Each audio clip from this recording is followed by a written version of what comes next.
looks like the sun, it doesn't shine for me. Welcome to The Conversation. I'm your host, Anthony McPherson. On The Conversation today, we have Suzann McLean, MBE, Artistic Director and CEO of Theatre Peckham. Welcome, Suzann. Hi, Tony. Good to be here. Fantastic. Yes, Suzann, tell me about your journey in becoming CEO and Artistic Director of Theatre Peckham. Okay, so my background is as an actor. So I had gone to drama school and trained as an actor. And then quite early on, actually, I started my own theatre company for young people called Young and Talented. It's now in its 21st year. Really? So I was always doing on the side some kind of give back activities for young people. I think that kind of stemmed from the fact of when I came into the arts, I didn't have anyone in my family that knew about the arts. And so I wanted to give some young people that might have been a bit like me, who also needed some understanding of what it could be like to have a career in the arts. So I think because I was doing that, and then this role came up at Theatre Peckham, and I had quite a few people saying I should really go for this. I wasn't really thinking about being an artistic director of a building or anything like that, but I also knew that, and I felt really passionate about having a space where I could, really start to influence the arts through young people and giving them the opportunities that they need. So I applied and I got the job. Fantastic. What a story. I mean, Suzann, with the upcoming Fringe Festival, because I know you've been doing Fringe at Theatre Peckham for the last 3 years. Yeah, this will actually be the 4th year. Yeah, right. Yeah. And this year, the 4th year. With some of the submissions that you get for the Fringe, what's the percentage of submissions got to do with Black history and diversity? And how do you choose the plays that brings that across within the general public? Okay, so the Fringe Festival that we have, it's an annual event that we have each year at Theatre Peckham. And what we do with our Fringe Festival is we actually have a group of what we call Theatre Peckham ambassadors. And they're a group of local people who have interest in the arts. Some of them work in the arts, some of them just have a real passion for the arts. And so they actually come together to select the pieces that are going to be in our Fringe. The reason behind that was that we just felt that it's really important to have the community's voice on our stage.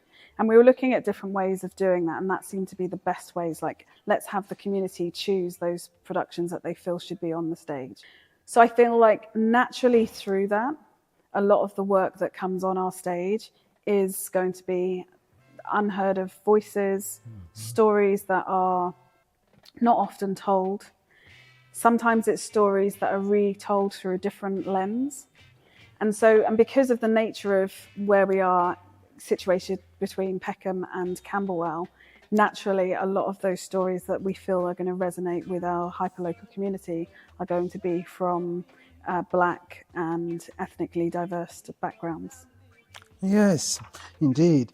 I mean, can you discuss some of the recent upcoming productions that particularly highlight Black history and cultural themes, and how have they been received by audience? I mean, I myself, I've seen a few productions at Theatre Peckham.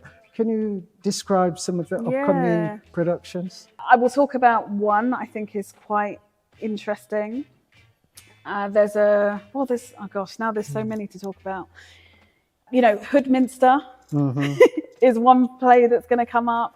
That's about a Prime Minister or an MP, a Black MP, trying to make it in today's society.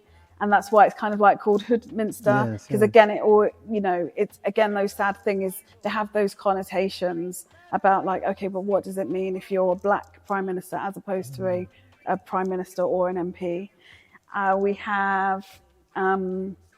We open with Reparations, which is actually about a young woman who's from Somalian heritage. And that's a one-woman show, so that's gonna, and it's that story is that they got caught for shoplifting, and then it's about like how do they overcome that in the society that they're within. So that's really fun.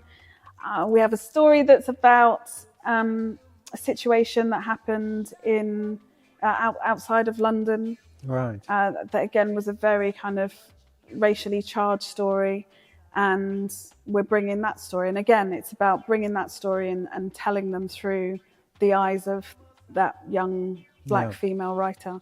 Yes, I also know from experience and some involvement at the theatre that not all the plays are from London. People come from all over the country to submit plays at Theatre Peckham.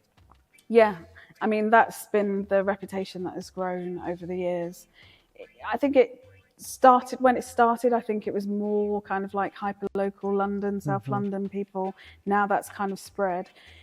The one thing I will say is that the question that always comes up is that what's the relevance to our local community? Because I think there are fringe festivals, and there's obviously London is got tons of theatre in London that you can go and see. What we're looking for is things that feel like they can really resonate. What are those stories that find it harder to get told? Like there's another brilliant play that we're actually bringing back, Brothers Keeper, and that has a whole spoken word, grime, crunk. There's like, it's got so much in it. I'm glad to hear that. Yeah. Because I didn't see it last time. Oh, yeah. It's amazing. I mean, it sold out like that. We've brought it back. We're also giving some further development to that piece because it's we're bringing that back. But this young person who wrote this production was part of our Originate program, our Originate actor training program. Yes. And from that, they then went away and were like, oh, actually, I really feel like I can write something. So they wrote this play. They brought it to the Fringe last year.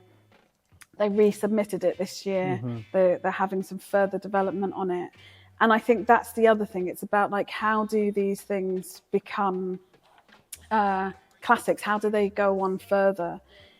And I'd say that in terms of, even when me using that term classics, I'm always thinking like, well, how does something become a classic? It becomes a classic because it gets done time and time again. Yeah. Sadly, so much for the work that we do as a black community. Yes. You do the play once and then it's done. That's it, yeah. And it's important for us to kind of go, no, we really want to build upon this work and bring things back, and there is an audience for it and there is a demand for it. So rather than just saying to the writer, okay, you did that one, just go and write something else. No, let's develop this again. Let's build up that audience. Let's give everyone an opportunity to see this. Yes. I mean, saying that, do you think with collaboration, I understand that there's some collaboration with Theatre Peckham and the National Theatre in various forms. And do you think that helps in the sense of being able to collaborate with other venues and so forth, in order to get shows, more widely seen? Yeah, I mean, I'm a huge person for collaboration. With the National Theatre, we collaborate with them through our National Theatre Connections programme. So that's kind of a programme that they collaborate with lots of different organisations across the UK. So it's not too specific to us as Theatre Peckham.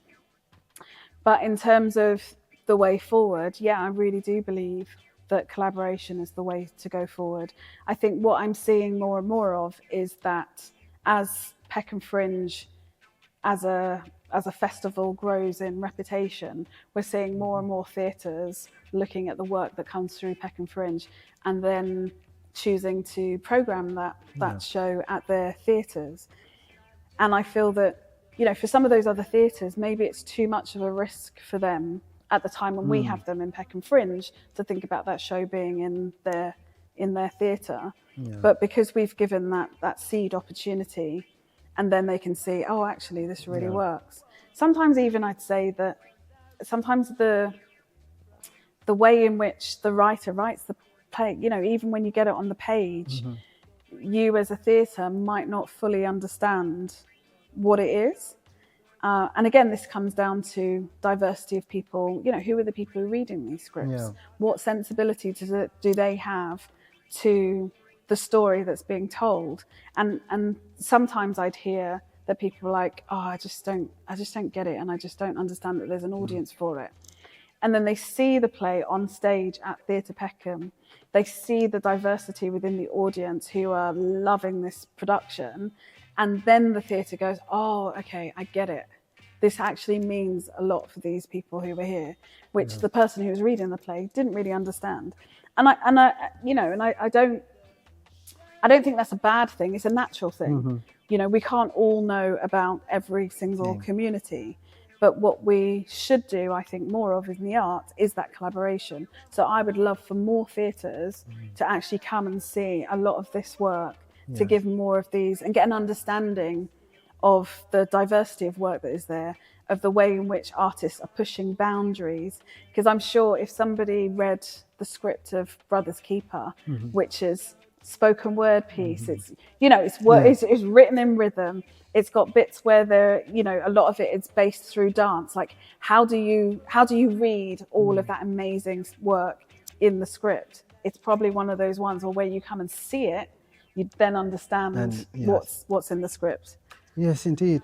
I mean, tell our audience the dates for Peckham Fringe, when it starts and the duration and so forth. Sure. So Peckham Fringe starts 1st of May. It's going to be great at Theatre Peckham. Goes all the way to the first week of June. Right. Yes. And as for Black History Month, to me, it's Black History Year at Peckham Fringe, because, you know, the theatre is in operation all year round, more or less. Do you advocate for Black History Year as an all year round celebration, as opposed to 1 month? Yeah, so I mean, this is always controversial. Look, I appreciate that we have Black History Month in the sense that people can't run away from it, and people need to do work that is representative of the Black community and their contribution to the UK.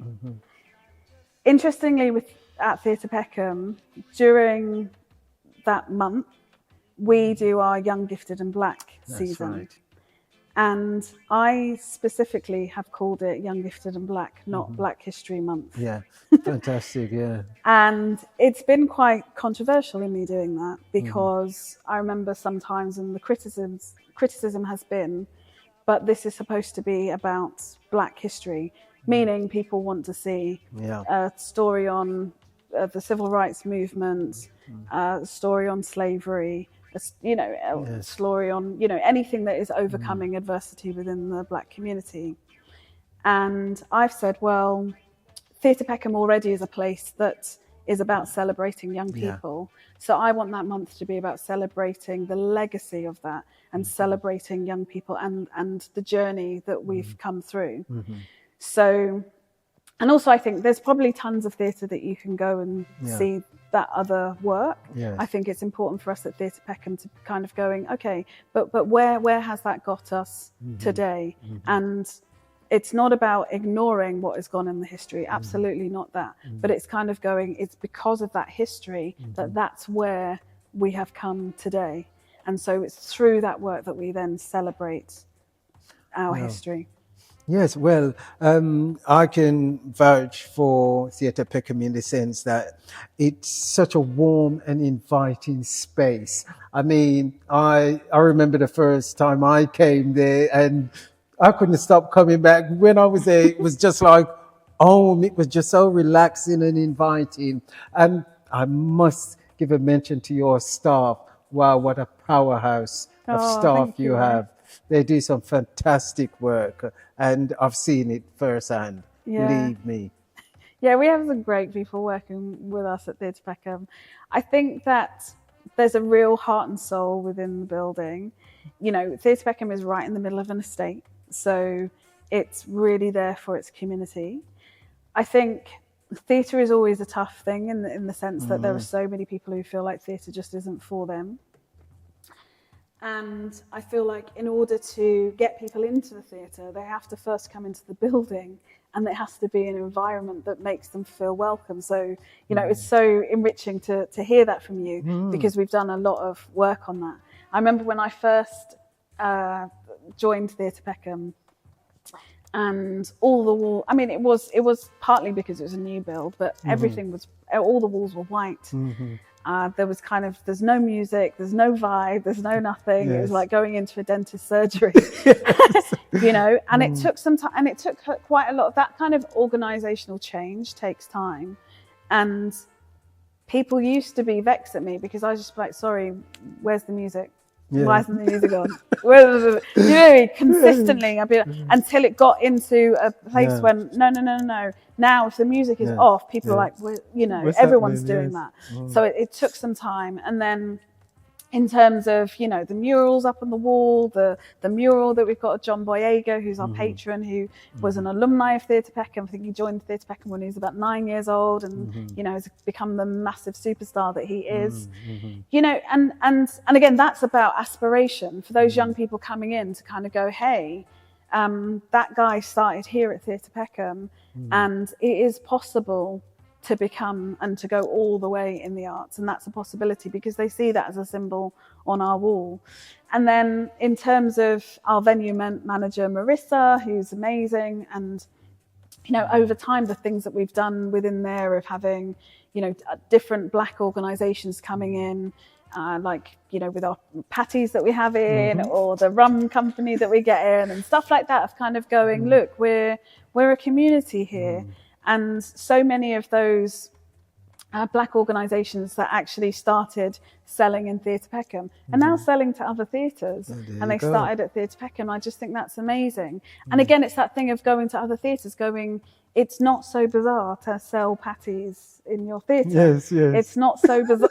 Do you know what I mean? You know, and it seems so like, why? But actually they weren't doing it before. And now it's kind of like, oh, okay. You know, all the times when we have... it's a norm now. Exactly, yeah. And I see these other places, and I'm like, okay. So it's good. And I think that's what makes people feel really comfortable coming to Theatre Peckham. Yes, I know a lot of people, even when they've gone through Theatre Peckham, they always come back. I spoke to Sebastian Thiel a couple of weeks ago, and he was saying, oh, that's my home, man. That's my home. Tell us about Sebastian's connection with Theatre Peckham. Okay, so... explain who Sebastian is. So Sebastian Thiel is a brilliant director, mainly working in TV and film, I should say. And Sebastian worked with us on a project we did called The Power of Representation. So what that, it wasn't a play or anything, it was an event. And so what we were looking at was, I think, coming off the back of Supercell, which was all about, you know, it kind of did this... the superpower that you get through sickle cell story, exactly. etc. Yeah. So we had Sebastian in on that project with us, which was really amazing. And Sebastian was able to share his kind of story with some young people in terms of, again, giving back to those young people, making them feel that the arts is somewhere that could be for them, based on his own story of getting into the arts. So that was our connection fantastic there. I mean, I always see the arts as our soft power, if you want to call it that, because you can tell so many stories through the arts, etc. And you know, I think the audience, when they come to Theatre Peckham, they really do appreciate what they see there, and you're never disappointed. Trust me. Suzann McLean, thank you so much for joining me on the conversation. No, thank you. It's a pleasure. My pleasure.